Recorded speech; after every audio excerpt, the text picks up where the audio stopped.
Tapi seringkali di lapangan itu ada masalah-masalah yang kita hadapi. Ada banyak sekali masalah yang kita hadapi, tapi metode yang saya bawa ini agak sedikit unik.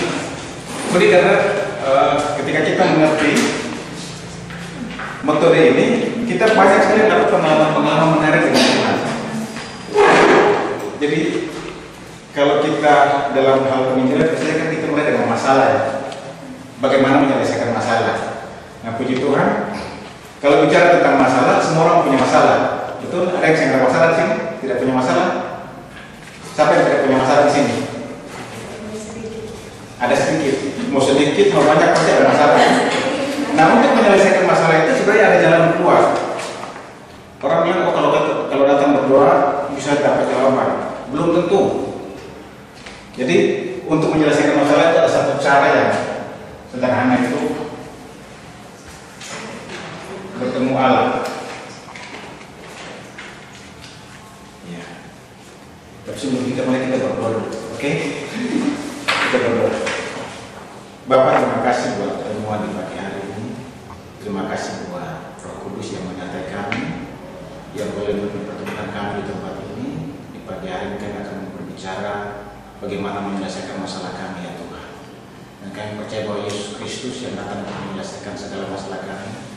Yesus Kristuslah sumber solusi masalah kami. Kami percaya bahwa ketika kami mengerti Kristus, maka kami yakin bahwa masalah kami akan selesai dan kami akan menolong orang-orang lain untuk menyelesaikan masalah mereka.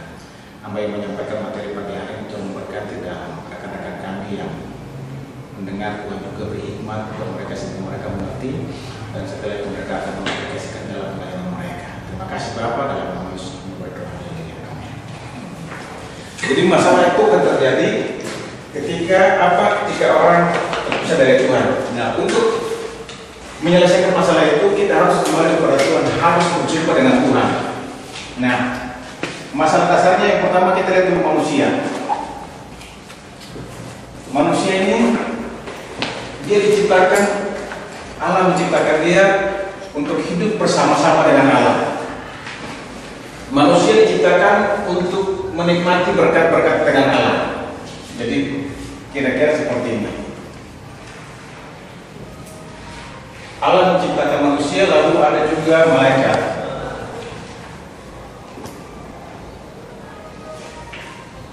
Nah, siapa Allah ini? Dalam Yohanes 4 ayat 14 dikatakan Allah itu roh. Oke? Barang siapa yang menyembah dia, menyembah dalam roh dan kebenaran. Inilah atribut Allah. Lalu manusia. Siapa manusia itu? Kejadian pasal 1 ayat 27 dikatakan bahwa dia diciptakan menurut gambar dan rupa Allah. Oke? Lalu ayat 28, setelah manusia diciptakan menurut gambar dan rupa Allah, dia diberi kuasa untuk apa? Untuk menaklukkan segala sesuatu yang ada di bumi ini. Jadi Tuhan bilang ini beranak cuculah, penuhilah bumi dan taklukkanlah itu. Jadi kita lihat di sini manusia ini siapa? Dia wakil penguasa. Lalu Kejadian pasal 2 ayat 7, Tuhan membentuk manusia itu dari tanah, lalu menghembuskan nafas hidup ke dalam hidupnya sehingga dia menjadi makhluk yang hidup. Nah, ini kita sebut makhluk rohani. Lalu Kejadian 2 ayat 17, Tuhan menaruh mereka di Taman Eden itu, lalu ada satu pohon di situ. Tuhan bilang, jangan kau makan. Sebab waktu kau makan kau akan mati. Ini berbicara tentang hubungan antara Tuhan dan hamba. Jadi Tuhan menciptakan manusia supaya hidup bersama-sama dengan Dia. Tuhan menciptakan manusia itu lalu ada hubungan yang harmonis antara Tuhan, seperti Tuhan dan hamba. Jadi ilustrasi seperti apa? Waktu Tuhan menciptakan ikan, Tuhan taruh di mana? Dalam air. Ketika ikan itu keluar dari air, dia mengalami masalah, yaitu kematian. Lalu pohon itu harus berakar di dalam tanah. Ketika pohon itu terlepas dari tanah, tercabut dari tanah, dia akan mengalami masalah, yaitu kematian. kematian. Nah, demikian juga dengan manusia. Manusia ini diciptakan untuk bersama-sama dengan Allah, tapi ketika manusia terpisah dari Allah, dia mengalami kematian. Ini prinsip penciptaan. Jadi Tuhan mau supaya semua manusia itu mengalami kebahagiaan. Tapi kenapa ada banyak masalah yang kita hadapi? Kita lihat di sini ada mereka. Jadi Tuhan menciptakan manusia, Tuhan juga menciptakan mereka. Nah, mereka itu satu ketika dibawa untuk melawan Allah di surga, lalu Allah membuang dia ke bumi. Dia jadi iblis. Jadi malaikat ini dia jatuh dan dia menjadi iblis. Dia tidak punya kemampuan untuk melawan Allah lagi, karena itu dia datang untuk menggoda manusia. Jadi ketika dia bilang kepada Adam dan Hawa, "Kau makan aja pohon ini, dua pohon ini." Lalu dia bilang, Hawa bilang, "Oh enggak, terus jangan. Mungkin kami akan mati." Tapi iblis bilang, "Tidak, kamu sekali-kali tidak akan mati." Firman Tuhan betul, waktu kau makan pasti kau mati. Jadi ketika mereka melakukan dosa ketidakpercayaan kepada Allah, maka mereka terpisah dari Allah dan hidup di bawah kendali setan. Jadi waktu manusia ini dia digoda oleh setan ini, secara otomatis mereka jatuh di bawah kontrol iblis. Terjadi keterpisahan di sini. Lalu dalam satu kesempatan itu ada 3 masalah yang manusia hadapi. Dia terpisah dari Allah, lalu dia jatuh dalam dosa. Kemudian karena terpisah dari Allah, dia otomatis ada di bawah kendali setan atau iblis. Nah, inilah masalah yang dihadapi oleh semua manusia. Jadi masalah kemiskinan, masalah sakit penyakit, terus masalah khawatir segala macam itu bukan masalah utama. Jadi masalah kita yang utama itu ini 3 nih.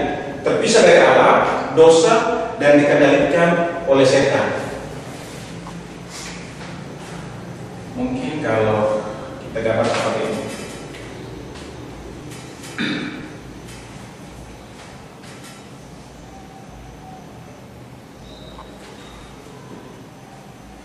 Nah, manusia-manusia yang terpisah dari Allah ini, dia jatuh dalam dosa. Lalu orang berkata, apa hubungannya Adam dengan saya? Alkitab dengan jelas berkata bahwa karena satu orang, dosa itu sudah masuk dalam dunia, demikian juga dengan maut. Maut itu menjalar kepada semua orang. Dan saya percaya bahwa setiap kita ada dalam kondisi seperti ini. Ada dalam kondisi yang terpisah dari Tuhan, kondisi berdosa dan kondisi dikendalikan oleh iblis. Nasib orang-orang yang dikendalikan oleh iblis seperti apa? Ketika mereka tidak bersama dengan Allah lagi, kondisi mereka menjadi berubah, menjadi anak-anak setan, anak-anak iblis.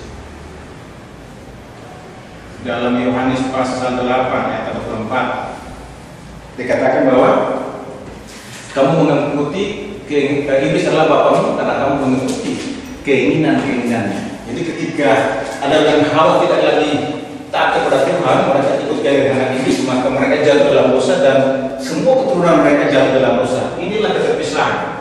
Jadi ketika manusia di bawah kendali setan, posisi mereka menjadi berubah, menjadi anak-anak setan. Lalu apa yang terjadi?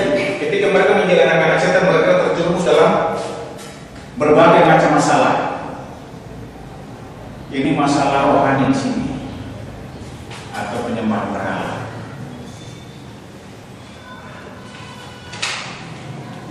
Saya minta tolong baca Efesus pasal 1, pasal 2 ayat 1. Efesus pasal 2 ayat 1.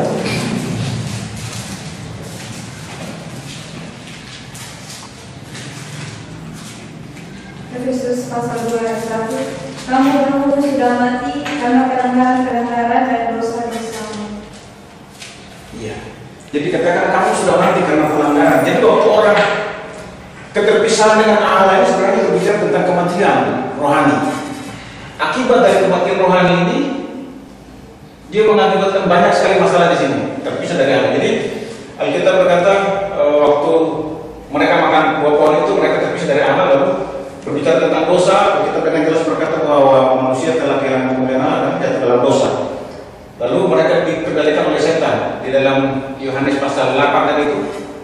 Itu jelas sekali. Jadi akibat masalah ini, akibat keputusan ini ada banyak sekali masalah yang orang hadapi di sini. Penyembahan berhala. Kalau kita lihat di luar sana, ada orang banyak yang menyembah patung-patung, menyembah dewa-dewi. Itu karena manusia diciptakan menurut gambar rupa mereka punya roh. Tidak ada makhluk lain yang dikasih roh selain manusia. Karena mereka berusaha mencari Tuhan. Lalu akibat penyembahan berhala ini mereka juga mengalami banyak sekali masalah mental.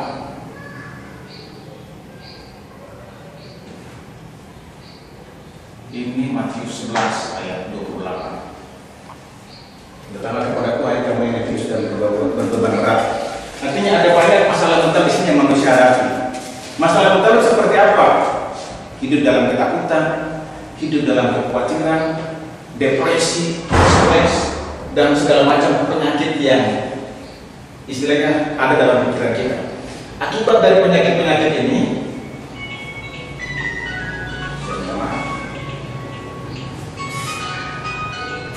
sorry ya, bikin sekali ini. Halo, sebentar ya, 5 menit kita teleponnya, ada tema sebentar. Ya, jadi ketika manusia jatuh dalam penyembahan berhala, dia mengalami masalah mental, lalu ada juga masalah-masalah fisik. Masalah fisik ini masalah apa? Ada orang yang mengalami sakit penyakit yang tidak bisa disembuhkan di sini. Ketika dia terpisah dari Tuhan, ada banyak sekali masalah. Jadi mungkin ketika teman-teman turun melayani, berjumpa dengan orang-orang yang mengalami sakit penyakit yang tidak bisa disembuhkan, atau sakit penyakit yang ketika mungkin bawa ke dokter dan dokter sendiri bingung tidak ada penyakit, ketika dideteksi tidak ada penyakit di sana. Padahal orang itu sakit. Lalu juga ada juga penyakit yang mungkin kalau malam mungkin mimpi yang menakutkan, dikejar-kejar setan, itu ada di sini juga. Jadi ini penyakit-penyakit ini yang disebabkan karena manusia itu terpisah dari Allah. Lalu ada masalah apa lagi? Setelah manusia mengalami masalah fisik, dia akan mengalami kematian.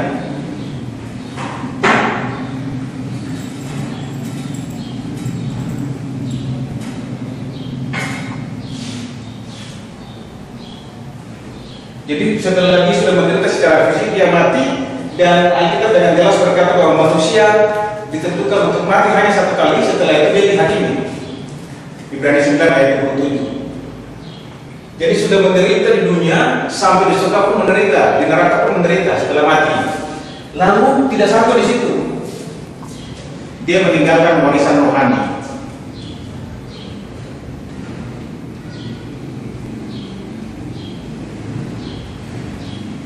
Warisan rohaninya apa? Warisan yang ditinggalkan kepada generasi berikutnya. Jadi setelah orang itu meninggal, Ulangan buku berkata Tuhan akan membalas kepada generasi itu, kepada generasi ketiga dan keempat dari orang-orang yang membenci Tuhan. Artinya ketika orang itu meninggal, anak-anaknya pun tetap dia meninggalkan warisan itu, warisan dosa itu. Dan ini tidak bisa keluar dari sini. Manusia tidak bisa berjumpa dengan Allah lagi itu dalam kebahagiaan. Karena itu manusia berusaha untuk mencari kebahagiaan dengan berbagai macam upaya. Lalu mereka bikin apa? Mereka ciptakan agama.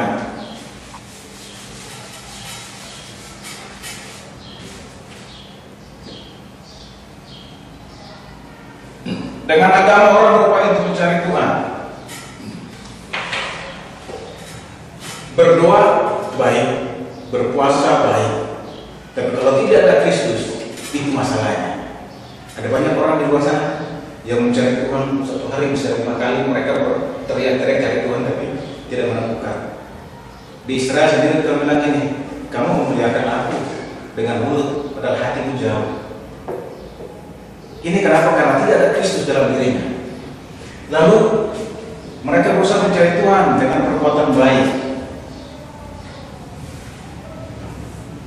Mungkin membagi-bagi sembako, ketika orang dalam kesusahan kita bagi uang, itu tidak salah, itu baik, tapi tidak tepat.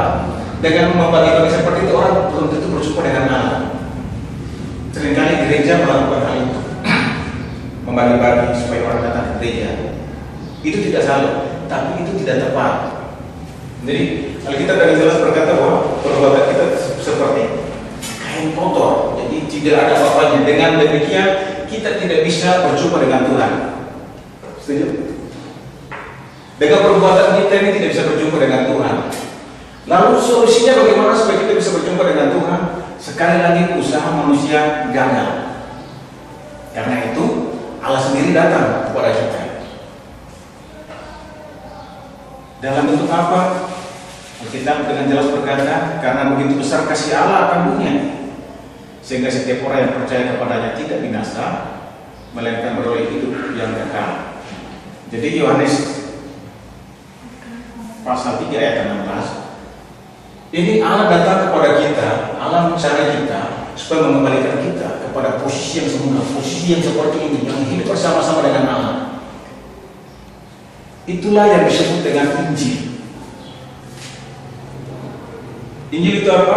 Injil itu Allah datang kepada manusia untuk menyelamatkan manusia dalam bentuk daging. Dialah Yesus Kristus. Nah, Yesus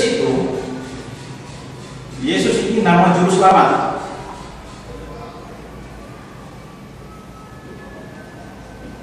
Kristus itu siapa? Kristus ini gelar, nama gelar yang diurapi. Jadi dalam perjanjian lama itu sudah ada nubuatan tentang Kristus yang akan datang. Katakan bahwa Mesias akan datang. Dalam Kejadian 3 pasal 16, ketika Tuhan menghukum ada beberapa manusia dan ular itu, Tuhan bilang keturunan perempuan ini akan meremukkan kepalamu dan engkau akan meremukkan tumitnya. Itu sebuah nubuatan. Jadi ketika Yesus datang, Yesus berkata kepada murid-murid, menurut kamu siapa aku ini? Lalu mereka berkata, engkau Elia, ada yang berkata engkau Yohanes Pembaptis, ada yang berkata engkau salah satu dari nabi-nabi. Tapi Tuhan berkata kepada Simon Petrus, menurut engkau siapa aku ini? Simon bilang, engkau Mesias. Kalau dalam terjemahan lain itu tidak pakai Mesias, pakai Kristus. Mesias itu Kristus yang akan datang itu dalam perjanjian lama. Dalam perjanjian baru itu Kristus, dia yang sudah datang. Jadi sebenarnya mau katakan bahwa siapakah aku ini? Dia mau katakan engkau Kristus yang sudah datang itu. Jadi Tuhan berbahagialah engkau, karena bukan manusia yang memberitakan itu, tapi Bapakku yang memberitakan itu kepadamu. Jadi sekali lagi Yesus itu nama juru selamat dan Kristus itu gelar yang artinya diurapi. Dalam perjanjian lama ada 3 jabatan yang diurapi. Yang pertama jabatan nabi. Ini sebelum dia lakukan tugas dan tanggung jawabnya dia diurapi. Nah, Yesus adalah nabi yang sejati. Kenapa dikatakan nabi yang sejati? Karena ketika jalan itu terpisah, terputus, Yesus datang untuk membuka jalan itu. Jadi ketika manusia terpisah dari Tuhan, Yesus datang untuk membuka jalan yang terputus. Sehingga dia disebut sebagai nabi yang sejati. Lalu siapa dia lagi? Oke, ini Yohanes pasal 4, Yohanes 4 ayat 16. Dikatakan bahwa akulah jalan, kebenaran dan hidup. Tidak ada seorang yang pun yang datang kepada Bapa, kepada Allah kalau tidak melalui aku. Kalau nabi-nabi dalam perjanjian lama mereka bilang ini, Allah berfirman harus gini. Allah berfirman. Tapi ya, dalam perjanjian baru kita tidak pernah menemukan istilah itu, tidak pernah menemukan kata itu Allah berfirman. Tapi Yesus berkata, aku berkata. Jadi inilah nabi yang sejati itu. Dia berkata, akulah jalan, akulah kebenaran dan hidup. Tidak ada seorang pun yang sampai kepada Bapa kalau tidak melalui aku. Jadi dia disebut nabi yang sejati. Lalu dalam perjanjian lama ada juga istilah imam. Imam ini orang yang menyelesaikan dosa umat. Dalam perjanjian lama itu mereka biasa pakai burung, pakai lembu, pakai domba untuk menyelesaikan dosa umat. Tapi Yesus, dia datang, dia tidak mengorbankan siapa-siapa, tidak mengorbankan hewan apa-apa. Dia mengorbankan dirinya sendiri di atas kayu salib. Akhir daripada kematiannya dia berkata, sudah selesai. Apa yang selesai? Dosa, masalah keterpisahan dari Allah, masalah hidup di bawah kendali setan itu sudah selesai. Sebab itu disebut imam yang sejati. Lalu selain imam yang sejati, dia juga disebut sebagai raja yang sejati. Raja sejati. Raja sejati ini apa tugasnya? Dia datang untuk melindungi umatnya, lalu dia datang untuk menghancurkan pekerjaan iblis. Jadi tidak seorang pun yang bisa sampai kepada Allah, tidak seorang pun yang sanggup menyelesaikan dosa, tidak seorang pun yang sanggup keluar dari cengkraman iblis. Tidak ada kekuatan manusia pun selain Allah sendiri yang datang untuk menyelesaikan masalah kita. Jadi masalah kita cuma 3: terpisah dari Tuhan, jatuh dalam dosa, dan dikendalikan oleh setan, sehingga kita punya banyak sekali masalah. Nah, kalau saudara tahu ini, saya percaya bahwa saudara akan mengalami kebahagiaan. Kenapa? Karena ketika kita mengerti fakta ini, kita akan mengalami kebahagiaan seperti yang dialami oleh Petrus. Dia bilang, kamu orang yang paling berbahagia. Kenapa? Karena kamu mengenal Kristus. Nah, orang-orang yang menerima Kristus sebagai Tuhan dan Juru Selamat, mereka punya posisi akan berubah. Tadinya menjadi anak-anak setan, mereka menjadi anak-anak Allah. Kapan itu terjadi? Saat itu juga. Kalau saat ini kita menerima Kristus, saat ini juga posisi kita berubah menjadi anak-anak Allah. Bukan besok, bukan nanti, enggak, saat ini juga.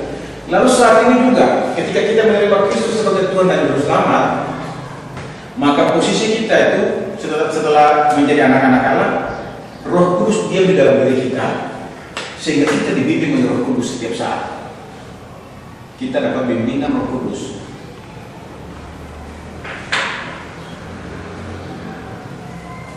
Jadi kemanapun kita pergi, kemanapun kita melangkah, Roh Kudus senantiasa menyertai kita.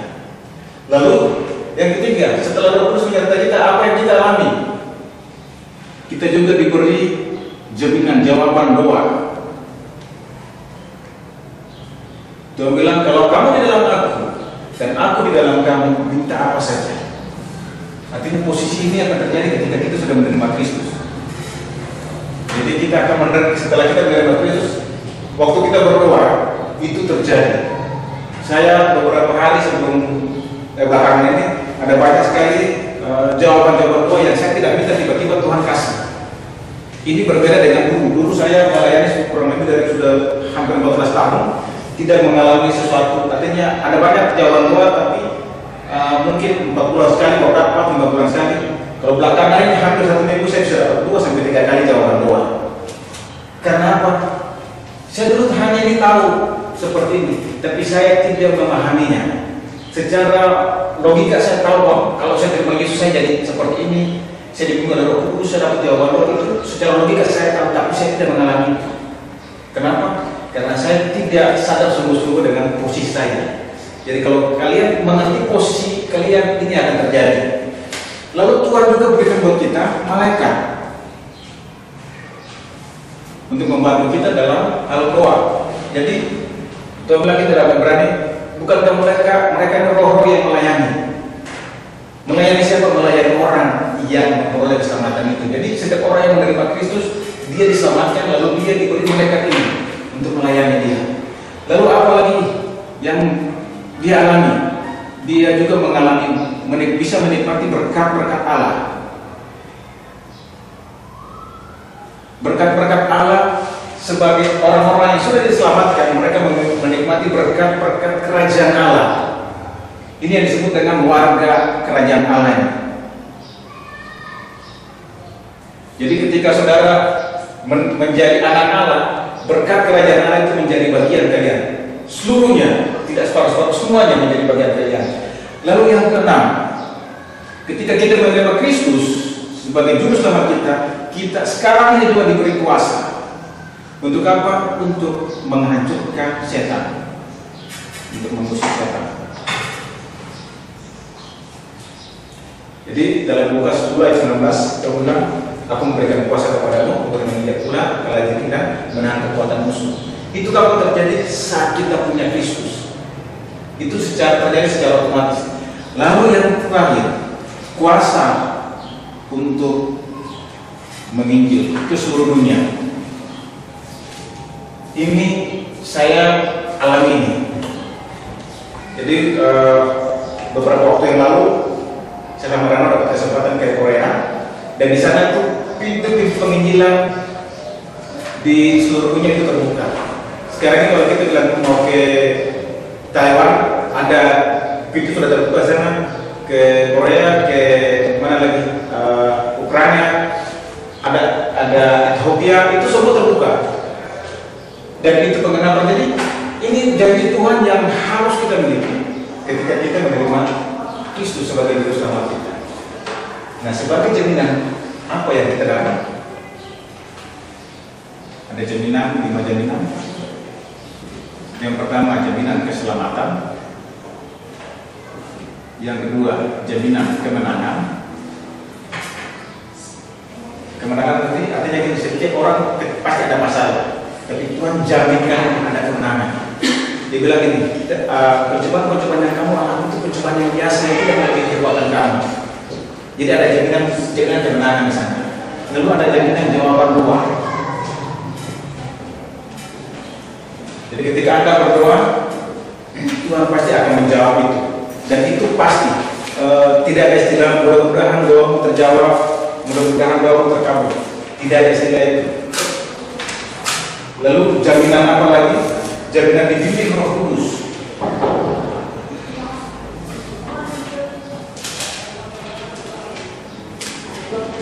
Dan yang terakhir, jaminan pengampunan dosa.